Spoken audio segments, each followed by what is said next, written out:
chance to be economically empowered, that they are able to take responsible decisions. Peter made mention of a National Youth Development Center in Kenya.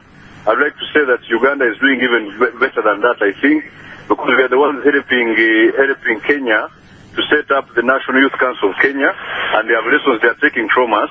But I think parties need to deliberately orient their young people into their philosophy, such that whoever young person comes up to take any leadership position in the party is not a product of spontaneous reaction, but is a product of deliberate training and orientation by the party as they give space for the young people. Thank you very much. All right, we'll go right away to our next caller. Spectrum, hello? Hello? Yes, good evening, Edmond. Good evening, your name? Good evening, Edmond. Good evening, my friend. Your name, sir? Yes, this is UBCD in Mukono. Now, I think what the political parties have to do in the next 5 years is to ensure that they organize themselves, because it seems they have been so much organized. That's why they have been losing all these elections. Now, when you look in some areas, you find that partners have really so much changed, whereby somebody is voting for FDC at the same time is voting for DP, and then in some areas is voting for UPC. So I think that the political parties have a very, very big task ahead before 2016, so they organize themselves. Otherwise, they're likely to do even more worse than they have been doing. Thank you so much. All right, let's take our final caller, I guess. Spectrum, hello? Morning, good evening, Doctor. Good evening, your name? Dr. Tim Tokamal is my name. Doctor? I salute you this evening. All right. First of all, I wish to salute the other picture. I don't know where he's calling from, but he's very, very appreciative. However, we in Uganda already, we have alternatives. We don't have, Kenya has the National Youth Development Center. We have the National Youth Platform for Peace. Uganda Youth Platform for Peace. It is also doing the same. However, it is also true that the youth need to be empowered.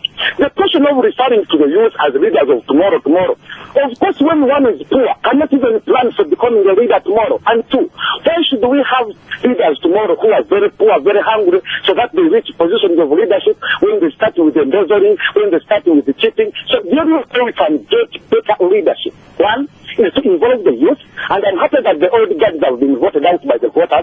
Now it is up to His Excellency now and the government to empower the youth, and I'm happy that His Excellency has been backed on empowering the youth through the National Platform of Peace. And I embrace all the youth to join it. Follow my friend. One final caller. Spectrum, hello? Oh? Hello? Hello? Yes, your name, sir? I'm called Gerard Wandera. Mr. Andrea, go on. Yeah, I'm always saying that anyway, there's need for succession planning. The youth needs to be empowered. You need to train people. Political parties need to take lead in training some of these young persons so that they can take over from where they will stop. But if we have just similar people throughout in the same teams without thinking of training people, I think that becomes into this tricky. It means maybe we shall not have a generation to come, which is a problem. So I think that is key. Let them take it seriously, and maybe we can have future in this country. Thank you very much. All right. Okay. Thank you very much, Mr. Wandera. Our final call. Let's get back to you, Mr. Ogot. Yes, sir. Your responses to this. They seem to agree with you most. Yes, I think the issues are common. And the interventions and the proposed interventions also common in many ways. But I wish to lay a little stress on the issue of youth and unemployment. See, the trend that goes is that the unemployed person can only seek or can only find refuge in employment. But when you look across the world, nations that have largely developed on one major platform: innovation. America, Japan, India, China, Thailand.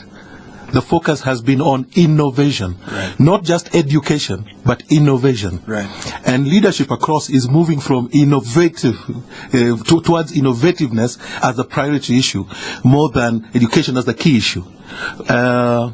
When you find inventions across original inventions in any country, even in Uganda, that have been here for the last 200 years, that was based on innovation. And if the focus of every political party is based on ideas, concept generation will generate jobs. If, for example, today a single party decides that part of our proposal is that for each, if you develop a youth authority, for example, and you decide that the youth authority will not simply deal with the physical aspects of labor, but also the intellectual aspects. Because intellect is inherent. Education is acquired. Yes. But if you're intelligent, you're intelligent. You're born with it. You're born with it. Right. You have it. If it focuses on regional centers across the country, where if you go to Karamoja, you find that a regional center has been set up, and if there is any young man, even if they're told this in the local vernacular, who has a brilliant idea, bring it here, it will be put down for you, registered, and protected for you legally. And if it is implemented... Yes, Peter, we were still with you. We'll come back. We'll get to you before the end of the show. If that, I want to agree with Mr. Ogot. Yes? That yes, indeed, it is true, intellect is naturally born. It is inborn. But one major driver to see how you harness and make sure you enhance this intellect is science and technology and innovation. True. Uganda has what is called Science, Technology and Innovation Policy under the Uganda National Council for Science and Technology. If you look at the research institutes in agriculture alone, they have developed a lot of technologies that are lying on the shelves that could be enhanced and harnessed to develop products and engage youth in employment. The National Agricultural Research Organization, NARO, has institutes across the country. And the youth should be mobilized, organized, and arranged in such a way that they can go and learn how they can utilize the technology that have been developed. And those that have intellect will quickly emerge as leaders of the others and help them to develop these products. And Uganda has a comparative advantage in agriculture.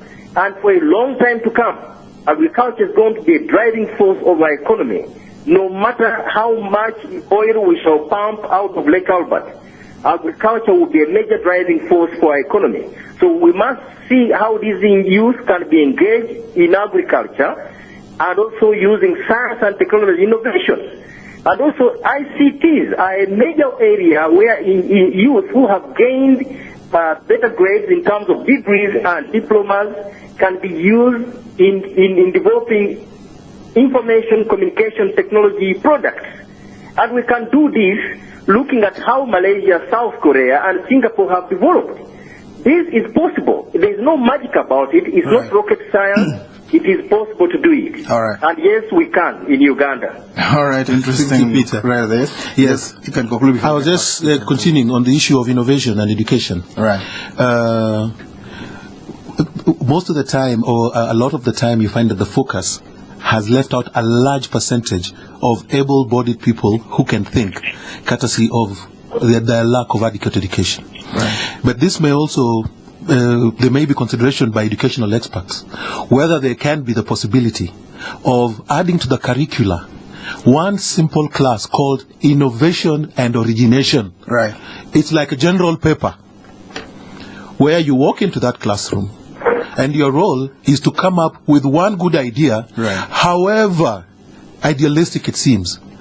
Through that, when you set an entire generation of people focused on originating new concepts, you would be shocked at what the youth would provide to the nation. All you have to do is probably review a bit of the structure so that these ideas that are being originated through classrooms and through other sources, even if the ideas are being done through the formal educational channels, through classroom, by the introduction of an innovation class, or two, if they're being sent to the National Youth Platform, where they are taken, but most of all protected, whether they're in school or whether they're from that center. They are copywritten, and the rights to the idea or the concept are given to this fellow, whether he can read or whether he can or cannot read. The idea belongs to him. Because one of the things that has killed innovation regionally and locally has been plagiarism of ideas. Edmond has this brilliant idea, goes and speaks to his upline somewhere, and who takes the idea and transforms it. But if you leave the idea and copyright it, all you will be looking for after it has been copywritten would be a financial partner. True. And that moves you from the level of looking for an idea or something to work on to the level of looking for resources to make it happen. Right. Now, if an idea or if ideas keep cropping up from each and every region in the country based on its inherent circumstances, you can find areas that have agricultural focus will come up with beautiful agricultural ideas. Right. Pesticides, medications that can help in terms of their animals. Right. If they are copywritten and you start producing them at that local level, right, the local people own it because they know that this was an idea that was originated by the son of so and so. Right. And it will create employment opportunities. I mean, across the country today, if you got 100 brilliant ideas, and I'm sure they're there, could transform this. It would transform the country without going to going with a begging bowl to any of the other countries. You will be saying that we are looking for partners. We have these beautiful ideas, right, and all we are looking for is partnerships to fund them. How many employment opportunities would you create? Enormous. Peter, as we close, before we go. Yes, Edmond. Yes, very, very briefly, in one minute maybe.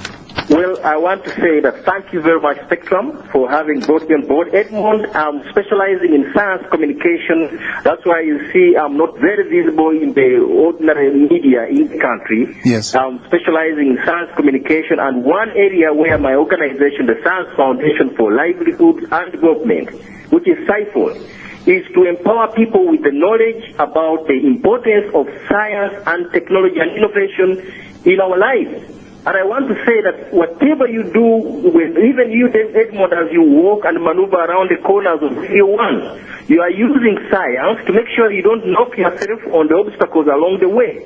But I want to tell you that they should not look at old people as obstacles. They should look at them as assets, and also work with them, ask them critical questions, and help them to guide them into being leaders for today and for tomorrow. Thank you very much, Mr. Ogot. Thank you very much, Edmond, and the listeners. Thank you. Well, Peter, thank you very much. It's always a pleasure talking to you. That's Mr. Peter Wamboga Mugirya, a senior journalist who joined us on the line. Thank you very much. Mr. Gwada Ogot, political analyst and civil society activist. Thank you for coming on Spectrum tonight. You're welcome. Thank you for inviting me. Well, thank you for tuning in. I must thank those who called in. I've been your host, Edmond Kizito. Spectrum will be back tomorrow. Right now, you can hear the news in English, followed by Soul Train. Stay tuned. The art of crafting a masterpiece. We are proud to offer you Nile Gold Crystal Malt Lager, made from the finest crystal malt at the finest brewery with the finest, purest water from the source of the Nile. Naturally, there are no additives or preservatives and no sugar. It is simply exquisite. A jewel, a masterpiece. Nile Gold Crystal Malt Lager. Beyond an ordinary malt.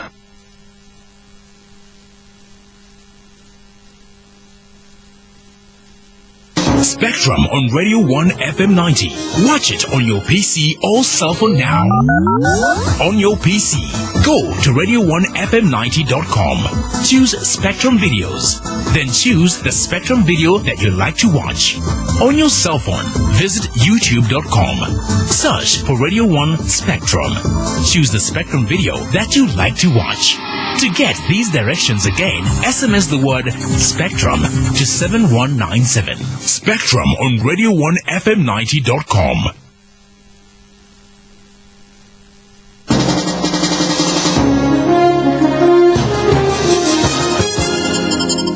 Spectrum on Radio 1 FM 90 was brought to you by Stanbic Bank. The views expressed on this show are not necessarily